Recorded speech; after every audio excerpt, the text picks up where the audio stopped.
Hey guys, I figured I'd come up here and tell y'all a little bit about what's been going on. The last week or so has been really hectic. I've had a severe tooth infection, which was making it really hard and painful to talk.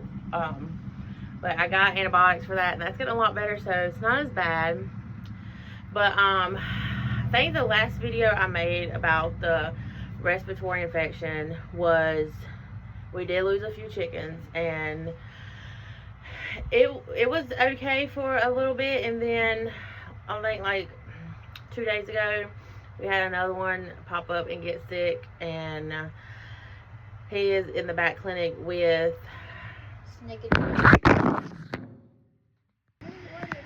he's in the back kitchen with one or two more other chickens that were just showing signs of getting sick. So we went ahead and took them out and went and excluded them from everybody. So if they were getting sick, then they would be by themselves. And I went ahead and medicated them just to be on the safe side. But it's like a few days went by and everybody was fine. And then like one got really sick. Like this one is, I don't know if this one's gonna make it. He just got really bad really quick. The other ones I felt like they're gonna be okay, but I mean we don't know. It's still a touch and go kind of situation. But I mean, this medicine is expensive.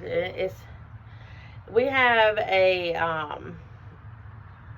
large number of male ducks that we have rescued compared to our female ducks, and they have how can I say it, like the male ducks overpower the female ducks, and one of them, like part of the top of her head is gone, like just from the males. If you know what I'm saying, you know what I'm saying. Okay, the females are outnumbered basically by the males.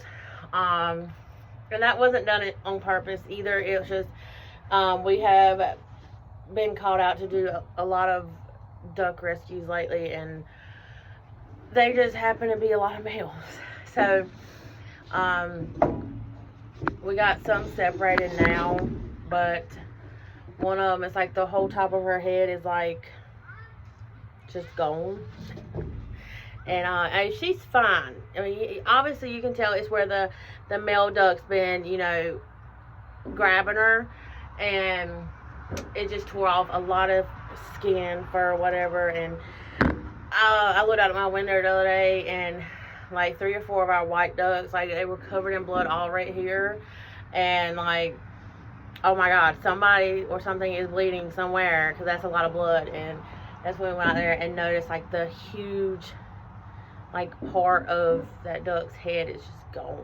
Like, them ducks are savages. So we separated them, and she's getting better. I'm medicating it, just like we did with Miracle. Miracle is named Miracle because when we got her, she had a severely infected head wound. I mean, like deep, like you can see deep down in her head, and it was severely infected. Didn't think she was gonna make it, and after medicating it over and over, she did come through. She don't even have a scar no more. Like, everything's just like gone back to normal. Her fur, everything.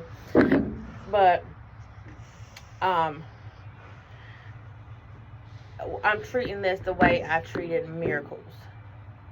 I learned with Miracle, though, do not waste your time trying to wrap it, because they're gonna take it off. It's gonna be pointless because they're gonna take it off. But the medicine wise, yes, we are treating it the same way. Hopefully, he comes out or she comes out as good as Miracle did, not even a scar. But we shall see. But I guess this respiratory thing is just gonna go through the winter. I don't know. We're treating them as we can, and as we see it. I mean, every time we go out there's another one wheezing or is down, or like every time, like we'll say a chicken's down, that means we know, okay, he's sick, something's wrong with him. So we had the clinic cleared for, it was emptied for a few days, and then Now it's got a lot more in it, which we keep Snickerdoodle Pumpkin back there because they had it and they beat it. They say it's just like when we get the flu, it's in our system once we beat it. So we keep Pumpkin and Snickerdoodle back there with them. And also, you know, like when you bring new chickens in, like to your flock, they make it known that that's like their territory. Like most of the chickens, you know, they'll show their dominance for a few minutes and then they'll go on by the way. Well, they've done that with Pumpkin and Snickerdoodle. And I know they're both better, but they both became comfortable in the clinic. And when we try to put them out there, even if we're out there with them, they will pick on them. And then I'll find them in the corner getting pecked on and like them trying to eat them. So we just keep them back there in the clinic. I let them free roam during the day, mostly when we're outside. And then they know when the sun goes down, they go right back into the clinic. The other ones are secluded into cages, so they can't, you know, come and go. But I can just see it's going to be a long winter. It's going to be a long winter. But because we have taken in so many more, we are going through food like crazy. We're going through a half a bag a day, so we go through a bag of food. Every other day we are going through a bag of food. So I know a few people have asked what kind of food we use. Honestly, I mean, we go through there's a food mill we go to 2 different ones, only, you know, because it can be healthier and sometimes cheaper. But honestly, like just the crack corn or the scratch grain or the sweet feed, stuff like that at Tractor Supply is like our go-to. And like when I tell you, it's like between $150 to $200 almost every week of food. It's like, and that's not including, you know, probiotics for all 3 different chickens, ducks, and goats.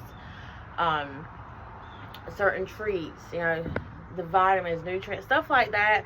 And like with the clinic back there, their medicine, their probiotics, their electrolytes, all that stuff is, and the B12 that we have gone through so much. Stuff like that. I mean, we are a non-profit rescue, so all this comes out of our pocket ourselves. And we've had someone bring some cracked corn, I think it was, up there before and drop it off. So anybody who is wanting to drop off anything food-wise, or fruits and vegetables, or pumpkins, stuff like that, we definitely take it in. We use it as food, and pumpkins are also a natural dewormer for chickens and ducks. So if you want to contribute to the food, you can get anything from Tractor Supply. We try to buy a couple of bags at a time when we go, but we realize how much we're going through, so it's every day we're having to buy a bag every day. So I mean, because I'm just like everybody else. I have bills. I have 4 kids. It's Christmas time, you know. But we do what we do because we love taking care and helping animals. So, but someone has asked before about the feed, so I figured I'll throw that out there. If you want to make a Cash App donation for food, that's fine as well. We have our GoFundMe still up on my Facebook page. Sometimes people will just come and drop like fruits and vegetables off at the back of the house, which is totally fine. And then someone asked about toys. Any like outdoor chow toys, like the slides, the climb up, the wooden spool things, anything goats can play on and jump on, anything like that, or they're more than welcome as well. You can drop them off in the backyard. Anything you think a goat would play on and have fun, basically. That's fine as well. I'm trying to answer everybody's questions I've gotten before. Yeah, I just want to give a little update. Just keep us in your thoughts and your prayers, and hopefully this respiratory stuff goes away soon and everybody can stay fat and sassy and healthy, and everybody does not get sick again, because this was horrible. I'm ready for the winter time to be over. The only thing I could compare this to is a few years ago when we had the coccidia outbreak. That was horrible. That was bad. We did lose a few baby chickens with that. But anyway, but thank y'all all so much. I appreciate everything y'all do, and those that help and support us. We really appreciate y'all. And thank y'all so much for watching. Y'all have a good night. Bye.